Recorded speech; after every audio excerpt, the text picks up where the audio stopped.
Good evening, students. মই Himan Chowdhury senior software faculty CIC head office পৰা আকৌ এবাৰ তোমালোকৰ মাজলৈ আহিছোঁ নতুন ক্লাছ এটা লৈ পেলাই সো মই নতুন টপিক এটা ষ্টাৰ্ট কৰিম আজি MS Word. So let's start our class today.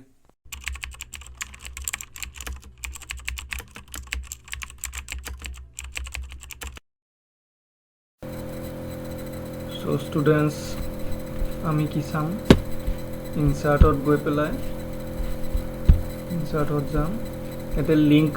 যেটো লিংক আছে লিংকত কি কি আছে হাইপাৰলিংক বুকমাৰ্ক আৰু ক্ৰছ ৰেফাৰেন্স ঠিক আছে আমি ফাৰ্স্ট হাইপাৰলিংকটো চাম সো হাইপাৰলিংকটো ইউজ কৰাৰ আগতে মই অলৰেডি এটা পেৰাগ্ৰাফ ইয়াতে লিখি লৈছো ঠিক আছে এতিয়া আমি কি কৰিব লাগে ইয়াতে যেটো পেৰাগ্ৰাফ লিখা আছে এই পেৰাগ্ৰাফটোৰ লগত এই পেৰাগ্ৰাফটোৰ বিষয়ে মই আৰু অধিক জানিবৰ কাৰণে মই বেলে এখন পেজলৈকে যাব লাগে যেনেকৈ আমি ওয়েবসাইটত খুলিলে যেতিয়া আমি তাতে কিছুমান লিখা থাকে না যে মোর অপশন বুলি যেতে মোর অপশনটো ক্লিক কৰিলে বেলে এখন পেজ খুল খাই যায় সো সেম মই সাপোজ ইয়াতে ধৰি ললো ইয়াতে মই জাস্ট লিখিছো ফৰ মোৰ ইনফৰমেশন ক্লিক হিয়াৰ সো ক্লিক হিয়াৰত কি কৰিম ইয়াতে মই ইয়াতে বেলে এখন পেজ ধৰিলো টেষ্ট 1 বুলি লিখি ললো এতিয়া টেষ্ট 1 ত ক্লিক কৰাৰ লগে লগে বেলে এখন পেজ খুল খাই যাব লাগে সো এই টেষ্ট 1 টো মই সিলেক্ট কৰি ললো ঠিক আছে সিলেক্ট কৰি লৈ কোড যাম মই হাইপাৰলিংকত যাম হাইপাৰলিংকত গৈ ইয়াতে মোৰ অলৰেডি কিছুমান পেজ সেভ হৈ আছে সো ইয়াতে মই টেষ্ট 1 বুলি এটা পেজ অলৰেডি সেভ কৰি থৈ দিছো সো কি কৰিম এই টেষ্ট 1 ত গৈ পেলাই মই এটো ওকে কৰি দিলো ঠিক আছে এতিয়া এই টেষ্ট 1 টো ব্লু কালাৰ টাইপ আহি গৈছে নে তলত আন্ডাৰলাইন আহি গৈছে সো এটো মানে হাইপাৰলিংকটো কানেক্ট হৈ গৈছে সো হাইপাৰলিংকটো এতিয়া মই কানেক্ট হৈছে নে নাই চাবৰ কাৰণে কি কৰিম এটো যেতিয়া মাউস কাৰ্সাৰটো ওচৰলৈকে লৈ যাম তাতে কি দেখাইছে control plus click to follow link মানে কন্ট্ৰোল টু প্ৰেছ কৰিবা কন্ট্ৰোল টু প্ৰেছ কৰি পেলাই জাস্ট ক্লিক কৰি দিবা তাৰছত এটো do you want to continue এটো ইয়েস কৰি দিলে হয় এই পেজটো এনেকে খুল খাই যাব ঠিক আছে মানে কি কৰিলো এই পেজটোক মই বেলেগ এটা পেজৰ লগত লিংক কৰি দিছো মানে এই পেজটোত মই জাস্ট এটা পেৰাগ্ৰাফ লিখিছো এটা ইয়াতে মই লিখিছো যে ফৰ মোৰ ইনফৰমেশন ক্লিক হিয়াৰ এই ক্লিক হিয়াৰৰ ইয়াতে যেতিয়া মই কন্ট্ৰোল প্ৰেছ কৰি এতে ক্লিক কৰি দিম ই বেলেগ এটা পেজৰ লৈকে লৈ যাব সো এটো কয় হাইপাৰলিংক এটো অকল এনেকুৱা নহয় যে মই অকল পেজৰ ক্ষেত্ৰত দিব পাৰি ইয়াতে মই পিকচাৰৰ ইনসাৰ্ট কৰি ইয়াতে পিকচাৰ এটা নাম দি পেলাই মই যদি লিংক কৰিব খুজিছো সো হেতুকো লিংক কৰিব পাৰো মই আকবাৰ ৰিপিট কৰি দিছো প্ৰসেসটো আমাৰ ইয়াতে অলৰেডি এটা পেৰাগ্ৰাফ লিখা আছে এই পেৰাগ্ৰাফটোত কি কৰিছো এই পেৰাগ্ৰাফটো মই আৰু এটা বেলেগ পেজৰ লগত লিংক কৰিব খুজিছো সো এই আৰু এটা বেলেগ পেজৰ লগত লিংক কৰিবৰ কাৰণে মই ইয়াতে কিবা এটা নাম লিখিলে হ'ল টেক্সট 1 সো ইয়াতে ক্লিক হিয়াৰ টেক্সট 1 বুলি লিখি লৈছো তো টেক্সট 1 টো সিলেক্ট কৰি পেলাই মই কোড গলো হাইপাৰলিংকত গৈ এতে জিটু পেজৰ লগত আমি পেজটো লিংক কৰিব খুজিম সেই পেজটো ইয়াতে জিটু পেজ সেভ হৈ আছে অলৰেডি মই ইয়াতে টেক্সট 1 বুলি পেজটো অলৰেডি সেভ হৈ আছে টেক্সট 1 ত ক্লিক কৰি দিলো এটা এ ফৰ মোৰ ইনফৰমেশন ক্লিক হিয়াৰ ইয়াতে কন্ট্ৰোল প্লাস ক্লিক কৰি দিলে এটা ইয়েস কৰি দিলে এটো পেজটো অটোমেটিক খুল খাই যাব ঠিক আছে সো ইয়াতে পেজৰ ক্ষেত্ৰটো কৰিব পৰা বা তোমালোকে পিকচাৰ দি পেলাই কৰিব পৰা ঠিক আছে সো বুজি পাইছা এটো হল হাইপাৰলিংক আমি এবাৰ নেক্সট কি চাম আমি বুকমাৰ্ক চাম সো বুকমাৰ্কৰ কাৰণে আকৌ পেৰাগ্ৰাফ লিখি লৈছো এটো শৰ্টকাটটো জানা চাগে ইকুৱেল ৰেন্ড ইয়াতে এনেকে পেৰাগ্ৰাফ লিখিব পাৰি শৰ্টকাট ঠিক আছে সো ইকুৱেল ৰেন্ড 35 দিছো মানে মই তিনটা পেৰাগ্ৰাফৰ পাঁচটা লাইনকে তিনটা পেৰাগ্ৰাফ আছে সো নেক্সট এতিয়া ধৰি লোৱা আমি যেতিয়া ঘৰত বুক এখন পঢ়ি থাকো ফিজিক্যাল বুক এখন পঢ়ি থাকো এতিয়া আমি বুকখন ধৰি লওক পঢ়ি আছো মাজতে উঠি গলে আমি যেটো পেজ পঢ়ি থাকো সেই পেজটোত ফাস কৰি থৈ দিও বা এটা পেন এটা থৈ দিও যাতে আমি নেক্সট টাইম বুকখন খুলিলে গম পাও যাতে মই এখিনিলৈকে পঢ়ি আছিলো ঠিক আছে এটা তুমি MS Wordত পেজ এটা পঢ়ি আছা ধৰি লোৱা পেজটোৰ আজি ইয়ালৈকে পঢ়া হৈছে বা তোমাৰ এই মাজলৈকে পঢ়া হৈছে তোমাৰ মনত থাকিব লাগিব ন যে মোৰ এইখিনিলৈকে পঢ়া হৈছিলে নেক্সট টাইম যেতিয়া পেজটো খুলিবা চ' এই পেজটো ইয়াতে আমি কেনেকৈ কৰিম সেইটো আমি কি কৰি থ'ম মাৰ্ক এটা কৰি থ'ম ডেট মিনছ বুক মাৰ্ক ঠিক আছে চ' ধৰি লোৱা মই ৱৰ্ড ছিলেক্ট নকৰাকৈ ডাইৰেক্ট ইয়াতে ৰাখিছোঁ ইয়াতে কাৰ্চাৰটো ইয়াত ৰাখিছোঁ ষ্টাৰ্টিঙত বুক মাৰ্কত যাম এতিয়া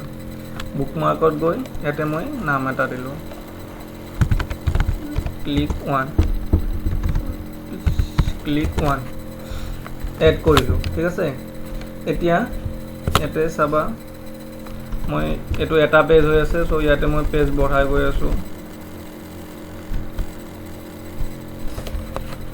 চ' 4টা পেজ হৈ গ'ল এতিয়া এই 4 নম্বৰ পেজৰ পৰা মই ডাইৰেক্ট যিখিনি য'ত ফাৰ্ষ্ট পেৰাগ্ৰাফটোত ক্লিক হৈ আছিলে তালৈকে যাব লাগে চ' বাৰে বাৰেতো মই আৰু কাৰ্চাৰ ইউজ কৰি পেলাই মুভ কৰি থাকিব নোৱাৰোঁ চ' এইবাৰ মই বুক মাৰ্কত যাম বুক মাৰ্কত গৈ চোৱা এইটো মই ক্লিক ওৱান বুলি ছেভ কৰি থৈ দিছিলোঁ চ' এই ক্লিক ওৱানত যেতিয়া গ'টো ক্লিক কৰি দিম ডাইৰেক্ট কাৰ্চাৰটো য'ত আছিলে ই তালৈকে লৈ যাব সেইটো চোৱা ঠিক আছে ডাইৰেক্ট ইয়ালৈকে লৈ আহিছে চ' এইটোক কয় বুক মাৰ্ক মানে কিবা এটা বস্তু মাৰ্ক কৰি থৈ দিছিলোঁ মই যেতিয়াই সেইখিনি বস্তুলৈকে আকৌ যাব বিচাৰিছোঁ এই বুক মাৰ্কে মোক তালৈকে লৈ যাব চ' ছেইম ধৰি লোৱা মই এই হোম টেবটো ছিলেক্ট কৰিছোঁ ৱৰ্ডটো ছিলেক্ট কৰিছোঁ যে মই আজি পেৰাগ্ৰাফটো ইয়ালৈকে পঢ়িছোঁ হোম টেবটো ছিলেক্ট কৰি পেলাই বুক মাৰ্কত যাম এবাৰ ক্লিক টু বুলি নাম এটা দিলোঁ ক্লিক টু এড কৰিলোঁ এতিয়া মই আকৌ তলত 4 নম্বৰ পেজত গ'ল এতিয়া 4 নম্বৰ পেজৰ পৰা ডাইৰেক্ট মই সেই পেজটোলৈকে যাব লাগে যিটো পেজত মই অলৰেডি ছিলেক্ট কৰি থৈ দিছিলোঁ ঠিক আছে চ' তাৰ কাৰণে কি কৰিম মই আকৌ বুক মাৰ্কত যাম 4 নম্বৰ পেজৰ পৰা আকৌ বুক মাৰ্কত যাম এবাৰ মই ক্লিক টু বুলি ছেভ কৰিছিলোঁ ক্লিক টুত গ'টো ক্লিক কৰিলে ডাইৰেক্ট এই ৱৰ্ডটো এনেকৈ ডিছপ্লে কৰাই দিব ঠিক আছে বুজি পাইছা এইখিনি ট্ৰাই কৰি চোৱা ঘৰত আমি ইজি হয় একদম আমি যেনেকৈ বুকখনত আমি যেনেকৈ মাৰ্ক কৰি থৈ দিব পাৰোঁ এনেকৈ MS ৱৰ্ডত আমি মাৰ্ক কৰি থৈ দিব পাৰোঁ যেতিয়া পেজটো মই যেতিয়াই বিচাৰোঁ যেতিয়াই মই চাব লাগে তেতিয়াই যাতে পেজটোৱে মোক তালৈকে লৈ যায় চ' আকৌ এবাৰ দেখাই দিছোঁ মই ৱৰ্ড পেৰাগ্ৰাফটো ছিলেক্ট কৰা হোৱাৰ পিছত য'ত বিচাৰা ইয়াতে ক্লিক কৰিবা বা ৱৰ্ডটো এনেকৈ ডাইৰেক্ট ছিলেক্ট কৰিবা ইয়াতে ক্লিক কৰি পেলাই বুক মাৰ্কত গ'লা বুক মাৰ্কত গৈ ইয়াতে নাম এটা দিলা ক্লিক ওৱান মই জাষ্ট এক্সাম্পলৰ কাৰণে ক্লিক ওৱান ক্লিক টু দুটা দি পেলাই দেখাই দিছিলোঁ এইটো এড কৰি দিলে হ'ল এড কৰি পেলাই নেক্সট যেতিয়া তুমি বেলেগ পেজত থাকিবা ধৰি লোৱা মই এইবাৰ ইয়াতে এইটো পেজত আছোঁ এইটো 6 নম্বৰ পেজত আছোঁ মই এতিয়া 6 নম্বৰ পেজৰ পৰা ডাইৰেক্ট মই সেই পেজটোলৈকে যাব লাগে যিটো পেজত মই ছিলেক্ট কৰিছিলোঁ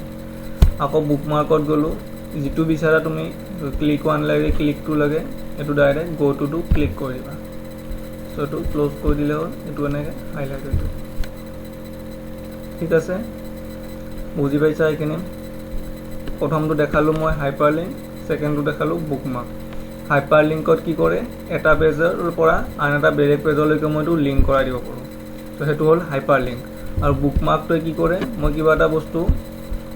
ক'ৰবাত যদি মই এইটো মাৰ্ক কৰি থৈ দিছোঁ সেই মাৰ্ক কৰা বস্তুটো এটা পেজৰ পৰা বেলেগ এটা পেজলৈকে মোক লৈ যায় এইটো হ'ল বুক মাৰ্ক ঠিক আছে নেক্সট আমি যাম ক্ৰছ ৰেফাৰেঞ্চ এতিয়া ক্ৰছ ৰেফাৰেঞ্চটো কি হয়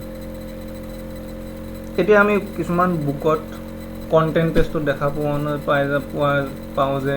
টেবুল 1 টেবুল 2 বা ফিগাৰ 1 ফিগাৰ 2 এনেকৈ কিছুমান লিখা থাকে ত' মই ডাইৰেক্ট টেবুল 1ত ক্লিক কৰিলে কি হ'ব লাগে মই ডাইৰেক্ট টেবুল 1খন যিটো পেজত আছিলে তালৈকে যাব লাগে মই যাতে আৰু পেজটো স্ক্ৰল কৰি থাকিব নোৱাৰোঁ যে মই কোনটো পেজত আছে বিচাৰি থাকিব নোৱাৰোঁ মই টেবুল 1ত ক্লিক কৰিলে ডাইৰেক্ট টেবুল 1ত যাব লাগে চ' আমি এই পেজটোতে মই দেখাই দিছোঁ ক্ৰছ ৰেফাৰেঞ্চটো এইটো টেবুলৰ ক্ষেত্ৰতো কৰিব পৰা ফিগাৰৰ ক্ষেত্ৰতো কৰিব পৰা সেইটো কথা নাই মই জাষ্ট টেবুলৰ ক্ষেত্ৰত এক্সাম্পলো দেখাই দিছোঁ এই পেজটোৰ তলত এইটো 3 নম্বৰ পেজত গ'লোঁ মই টেবুলত গৈ পেলাই এটা মই টেবুল এখন ইনচাৰ্ট কৰিছোঁ মই টেবুলখনৰ ভিতৰত নিজৰ ইচ্ছামতে লিখি ল'লে হ'ল মই জাষ্ট টেবুলখন ইনচাৰ্ট কৰি দেখাই দিছোঁ এতিয়া ইয়াতে টেবুলখন ইনচাৰ্ট কৰাৰ পিছত ৰাইট ক্লিক কৰিবা ইনচাৰ্ট কেপশ্যন বুলি এটা অপশ্যন আছে ইয়াতে ইনচাৰ্ট কেপশ্যন মানে তাত ইনচাৰ্ট কেপশ্যন মিন তাতে মই ইয়াতে টেবুল 1 বুলি ইয়াৰ নাম দিব লাগে ইনচাৰ্ট কেপশ্যনত গ'লোঁ ইয়াতে লেবেলত টেবুল বুলি আছে টেবুল লাগে নে ফিগাৰ লাগে আমি টেবুল চিলেক্ট কৰিলোঁ চ' কেপশ্যন এবভ চিলেক্টেড আইটেম বা বিল' চিলেক্টেড আইটেম যিটোৰ তলত লাগে চব অ'কে কৰি দিলোঁ এইটো টেবুল 1 বুলি আহিছে ঠিক আছে এতিয়া মই আৰু এখন ইয়াতে ইনচাৰ্ট কৰিম বেলেগ এটা পেজত এইখন পেজত মই আকৌ ইনচাৰ্টত গৈ টেবুল ইয়াতে মই আৰু এখন বেলেগ টেবুল ইনচাৰ্ট কৰিলোঁ কণ্টেণ্ট টেবুলৰ কণ্টেণ্ট ভিতৰখিনি নিজৰ মতে লিখিলে হ'ল ইনচাৰ্ট কেপশ্যনত গ'লোঁ আকৌ ইয়াতে টেবুল 2 বুলি আহিছে আকৌ চ' বিল' চিলেক্টেড আইটেম টেবুলৰ তলত আহিছে এতিয়া আহিছে টেবুল 2 বুলি মই ইয়াতে বুজি পোৱাৰ কাৰণে ABCD যাতে আমাৰ কনফিউজন হয় টেবুল 2খন তাৰ কাৰণে এতিয়া মই টেবুল 2খনত ABCD লিখিছোঁ আৰু টেবুল 1খনত 1 2 3 বুলি জাষ্ট এনে লিখি লৈছোঁ ঠিক আছে এতিয়া কি কৰিম এতিয়া মই আকৌ ওপৰত গ'লোঁ ওপৰত গৈ পেলাই ইয়াতে ইনচাৰ্টত গ'লোঁ ক্ৰছ ৰেফাৰেঞ্চত গ'লোঁ ৰেফাৰেঞ্চ টাইপত গৈ ইয়াতে আমি কি চিলেক্ট কৰিম টেবুল চিলেক্ট কৰিম এতিয়া চোৱা টেবুল 1 আছে আৰু টেবুল 2 আছে মই প্ৰথম টেবুল 1টো ইনচাৰ্ট কৰিলোঁ হৈ গ'ল আকৌ এণ্টাৰ মাৰি আকৌ তলত কি কৰিলোঁ ক্ৰছ ৰেফাৰেঞ্চত গৈ টেবুল 2 চিলেক্ট কৰিলোঁ ইনচাৰ্ট ক্ল'জ এতিয়া টেবুল 1 টেবুল 2 ইয়াতে আহি গ'ল ঠিক আছে মই ইয়াতে ক্ৰছ ৰেফাৰেঞ্চত গৈ এতিয়া টেবুল 1 টেবুল 2 ইয়াতে চিলেক্ট কৰি ল'লোঁ এতিয়া কি কৰিব লাগে এই টেবুল 1ত ক্লিক কৰিলে মই ডাইৰেক্ট যিখন টেবুল 1 আছে সেই টেবুল 1ৰ পেজটোলৈকে যাব লাগে চ' ইয়াতে কণ্ট্ৰল প্ৰেছ কৰি ইয়াতে ক্লিক কৰিলে ডাইৰেক্ট টেবুল 1লৈকে আহিব চেম আকৌ ইয়াতে মই কণ্ট্ৰল প্ৰেছ কৰি ইয়াতে টেবুল 2লৈকে গ'লে টেবুল 2খন আহিব বুজি পাইছা এইখিনি চ' আমি ইয়াতে কিহৰ ক্ষেত্ৰত কৰি আছোঁ টেবুলৰ ক্ষেত্ৰত কৰি আছোঁ চ' মই আকৌ এবাৰ ৰিপিট কৰি দিছোঁ ইয়াতে মই বেলেগ এখন পেজত কি কৰিছোঁ ইনচাৰ্টত গৈ টেবুল ক্লিক কৰি টেবুল এখন বনাই লৈছোঁ ত' টেবুলখনৰ নাম দিছোঁ মই টেবুল 1 ত' টেবুল 1টো কেনেকৈ দিলোঁ টেবুলখন বনাই হোৱাৰ পিছত ৰাইট ক্লিক কৰি ইনচাৰ্ট কেপশ্যন ইয়াতে কেপশ্যনত টেবুল 1 বুলি আছে লেবেলত টেবুল বুলি আছে অ'কে কৰি দিলোঁ আকৌ এখন মই বেলেগ পেজত গৈ পেলাই টেবুল 2 চিলেক্ট কৰি ইনচাৰ্টত গৈ টেবুল লৈ আকৌ এখন টেবুল বনালোঁ বনাই টেবুলত ৰাইট ক্লিক কৰি আকৌ ইনচাৰ্ট কেপশ্যন কৰিলোঁ আকৌ টেবুলখন বনাই ল'লোঁ এতিয়া টেবুল 2খনৰ মই লিংক দিব লাগে ধৰি লোৱা এখন কণ্টেণ্ট পেজ হয় ফাৰ্ষ্ট পেজটো কণ্টেণ্ট পেজ হয় কণ্টেণ্ট পেজটো এনেকুৱা হ'ব লাগে যে মই টেবুল 1ত ক্লিক কৰিলে ডাইৰেক্ট টেবুল 1খনলৈকে যাব লাগে বা টেবুল 2খনত ক্লিক কৰিলে ডাইৰেক্ট টেবুল 2লৈকে যাব লাগে চ' ইয়াতে মই ক্ৰছ ৰেফাৰেঞ্চত গৈ ইয়াতে ৰেফাৰেঞ্চ টাইপ টেবুলত গৈ ইয়াতে টেবুলত গ'লোঁ টেবুলত যোৱাৰ লগে লগে ইয়াতে টেবুল 1 টেবুল 2 শ্ব' কৰিছে চ' টেবুল 1টো ইনচাৰ্ট কৰিলোঁ চেম আকৌ টেবুল 2 ইনচাৰ্ট কৰিলোঁ এতিয়া কণ্ট্ৰল প্ৰেছ কৰি পেলাই ইয়াতে যেতিয়া মই ক্লিক কৰি দিম ডাইৰেক্ট এই টেবুল 1টো শ্ব' কৰিব আৰু কণ্ট্ৰল প্ৰেছ কৰি ইয়াতে ক্লিক কৰি ডাইৰেক্ট টেবুল 2খন শ্ব' কৰিব চ' এইটো আছিলে ক্ৰছ ৰেফাৰেঞ্চ চ' বুজি পাইছা চাগে তোমালোকে প্ৰেক্টিছ কৰিব লাগিব 2-3 বাৰ চ' ফাৰ্ষ্ট মই দেখালোঁ হাইপাৰলিংক ছেকেণ্ড দেখালোঁ বুকমাৰ্ক নেক্সট দেখালোঁ ক্ৰছ ৰেফাৰেঞ্চ হাইপাৰলিংকত এখন পেজৰ পৰা বেলেগ এখন পেজলৈকে আমি লিংক কৰি দিব পাৰোঁ বুকমাৰ্কত চিলেক্ট কৰি আমি ৱৰ্ড বা পেৰেগ্ৰাফ এটা মাৰ্ক কৰি থ'ব পাৰোঁ আৰু ক্ৰছ ৰেফাৰেঞ্চত আমি টেবুল বা ফিগাৰ লৈ পেলাই আমি ফিগাৰটোৰ পৰা য'ত আছিলে তাৰলৈকে আমি জাম্প কৰিব পাৰোঁ চ' এইটো হ'ল ক্ৰছ ৰেফাৰেঞ্চ চ' এই 3টা বস্তু তোমালোকে ভালকৈ প্ৰেক্টিছ কৰা নেক্সট ক্লাছত আৰু বেলেগ টপিক লৈ আহিম মই MS Wordত এই 3টা বস্তু ভালকৈ প্ৰেক্টিছ কৰা কিবা নোৱাৰিলে তলত কমেণ্ট কৰিবা সুধিবা মই নোৱাৰিলে আকৌ দেখাই দিম আকৌ বুজাই দিম চ' আজিলৈকে এইখিনিয়ে থেংক ইউ